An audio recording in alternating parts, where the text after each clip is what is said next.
जय हिंद दोस्तों। आज की इंस्टेंट ब्रेकिंग अपडेट केंद्रीय कर्मी पेंशनर और सैनिक खबरों में सबसे पहले बात करेंगे सैनिकों की पोस्टिंग में 15 दिन जर्नी पीरियड 2026 में एक लेटर जारी हुआ है, इस पर बात करेंगे।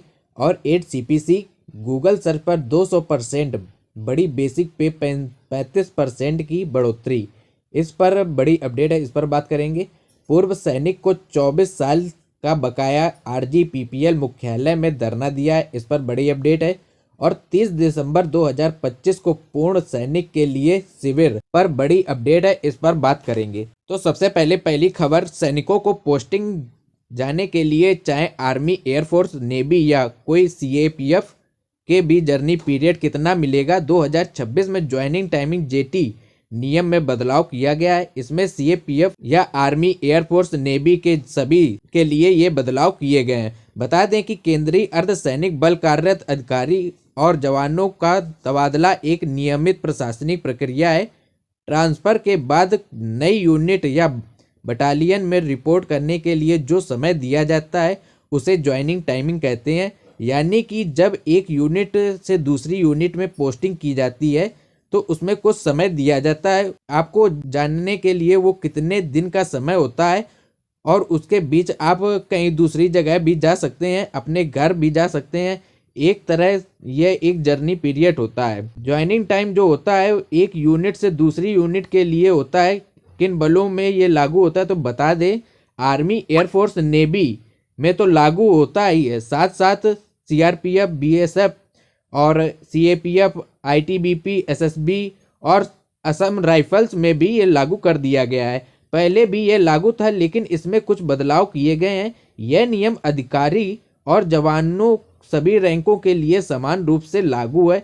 छुट्टियों का जो ज्वाइनिंग टाइमिंग है क्या प्रभाव पड़ता है तो बता दें, अगर आपने छुट्टी के साथ जा रहे हैं तो आपकी जो ज्वाइनिंग टाइमिंग होगी वो 2 दिन कम हो जाती है, और जो छुट्टी के बिना जा रहे हैं तो उसमें 2 दिन का ज्वाइनिंग टाइमिंग आपको और ज्यादा दे दिया जाता है। कितने दिनों का ज्वाइनिंग पीरियड होता है तो दूरी के हिसाब से ये ज्वाइनिंग पीरियड होता है कि दूरी पर डिपेंड करता है कि आपकी दूरी कितनी है। वास्तविक यात्रा जो होगा एक्चुअल आपके पुराने मुख्यालय एवं नए मुख्यालय यानी कि नए यूनिट में जाने के लिए 1000 किलोमीटर या उससे कम किलोमीटर की दूरी है तो आपको 10 दिन का समय दिया जाता है।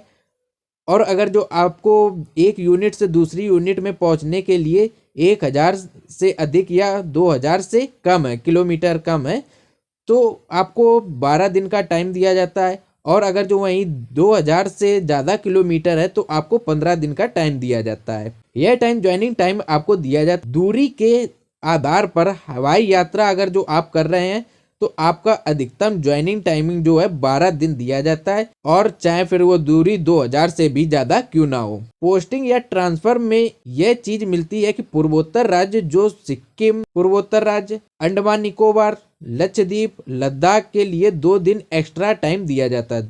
दूरी के हिसाब से 2 दिन और टाइम एक्स्ट्रा दिया जाता है। ज्वाइनिंग टाइम की गणना कहाँ से की जाती है तो यह ज्वाइनिंग टाइम की पीरियड 2026 से लागू कर दिया जाएगा, और 2 दिन में 2 दिन की बढ़ोतरी की गई है। यह पहले 1000 किलोमीटर पर 8 दिन मिलते था, अब 10 दिन कर दिया गया है। दूसरी सबसे बड़ी खबर है कि सीएपीएफ के जो सैनिक हैं वो आर्मड फोर्स है।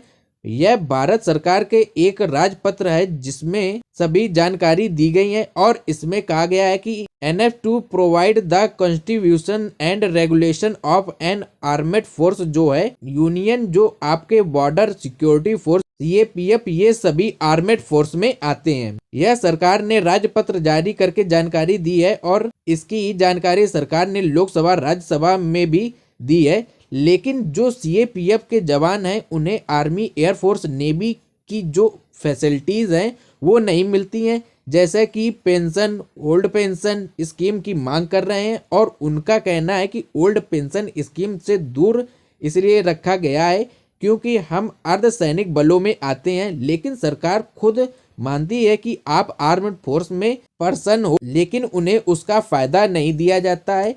तो यह मांग की जा रही है कि आर्म्ड फोर्स पर्सन होने की वजह से ओपीएस दिया जाना चाहिए। वहीं दूसरी सबसे बड़ी अपडेट 8वीं वेतन आयोग को लेकर एक खबर आ रही है। कि गूगल सर्च 200% से अधिक भारी वृद्धि हुई है, यानी कि गूगल में 8वां वेतन आयोग 8 सीपीसी और 8 पे कमीशन और सर्च किया जा रहा है, उसमें जबरदस्त बढ़ोतरी हुई है टॉप पर, यानी कि 200% से भी अधिक बढ़ोतरी हो गई है गूगल सर्च में। गूगल में लोग बात सर्च कर रहे हैं कि 8वीं वेतन आयोग कितनी सैलरी बढ़ेगी, फिटमैन फैक्टर क्या रहेगा, बेसिक पेंशन कितनी हो जाएगी, 8 पे कमीशन के बारे में सर्च कर रहे हैं। आखिरकार 30 से 34% के वेतन में वृद्धि होने वाली है, यह जी न्यूज़ की खबर है। इसके मुताबिक गूगल ट्रेंड्स पर 8वीं वेतन आयोग के लिए उपयोगिता कारक की ऑनलाइन खोज में अचानक उछाल आया है। केंद्र सरकार के कर्मचारी और पेंशन भोगियों के बीच बढ़ती जिज्ञासा और चिंता का संकेत देता है कि इस उछाल से पता चलता है कि लोग यह अनुमान लगाने की कोशिश कर रहे हैं कि आगामी वेतन आयोग संशोधन होगा। वर्षों से बढ़ती महंगाई से अधिकार जो वेतन है, पेंशन है, उसमें समर्थक तब्दीली कितनी होगी, कितनी बढ़ोतरी होगी, क्या क्या सर्च किया जा रहा है। तो 7वीं वेतन आयोग में फिटमैन फैक्टर के बारे में सर्च किया जा रहा है। इसमें बताया गया है कि न्यूनतम अनुमान 1.9 से लेकर 2.10 तक अनुमान लगाया जा रहा है और मध्यम अनुमान जो लगाया जा रहा है वो 2.28 से लेकर 2.5 तक लगाया जा रहा है, और जो यूनियन की मांग कर रहे हैं वो 2.57 से लेकर 2.86 की उन्होंने मांग की है। तुलना से 7वें वेतन आयोग जो दिया गया है फिटमैन फैक्टर 2.57, उसके आसपास ही कर्मचारी संघ मांग कर रहे हैं। सेवानिवृत्त जो कर्मचारी हैं वह भी उच्च फिटमैन फैक्टर की मांग कर रहे हैं। 7वें वेतन आयोग की तुलना में तर्क दिया जा रहा है कि कर्मचारियों के पक्षों द्वारा 7वें वेतन आयोग के पिछला जो लागू हुआ था, कर्मचारियों की वास्तविक आय वृद्धि जो है निजी क्षेत्र के मुद्रास्फीति वेतन की तुलना में पिछड़ गया था, उसकी भरपाई 8वीं वेतन आयोग में किया जाना चाहिए। दूसरी सबसे बड़ी अपडेट, द भोल परियोजना से जुड़े पूर्व सैनिकों ने 24 वर्षों में लंबित वेतन के भुगतान की मांग की है।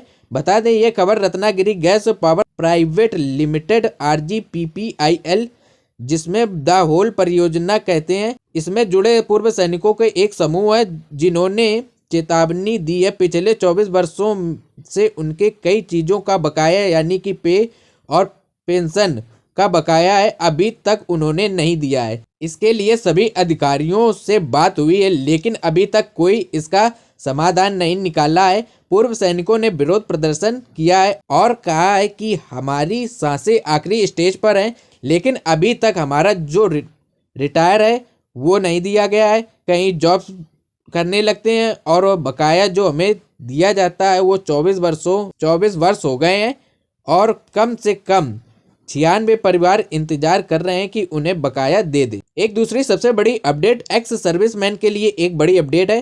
30 दिसंबर को ग्रीवेंस मीटिंग होने जा रही है और यह मीटिंग जो होगी चेन्नई में होगी, जिसमें से एक्स सर्विसमैन और उनकी फैमिली जा सकते हैं। 30 दिसंबर को meeting bill we started 11 AM जो होगी चेन्नई में डिस्ट्रिक्ट कलेक्टर ऑफिस के पास होगी। जो भी जाना चाहें जा सकते हैं और जो आपकी समस्याएं हैं जैसे कि लैंडस्केप संबंधित ग्रीवेंस और DGR से लेकर PCDA से के अधिकारी वहां पर आएंगे और आपके लैंड से संबंधित कोई भी विवाद है उसके लिए वहाँ के लोकल एडमिनिस्ट्रेटर भी आएंगे जो कि आपकी इन समस्याओं का समाधान करेंगे। इसके साथ आप सभी लोग अपने साथ डॉक्यूमेंट जरूर लेकर जाएं जो कि पूर्व सैनिकों के डॉक्यूमेंट होते हैं। थैंक यू एवरीवन, जय हिंद।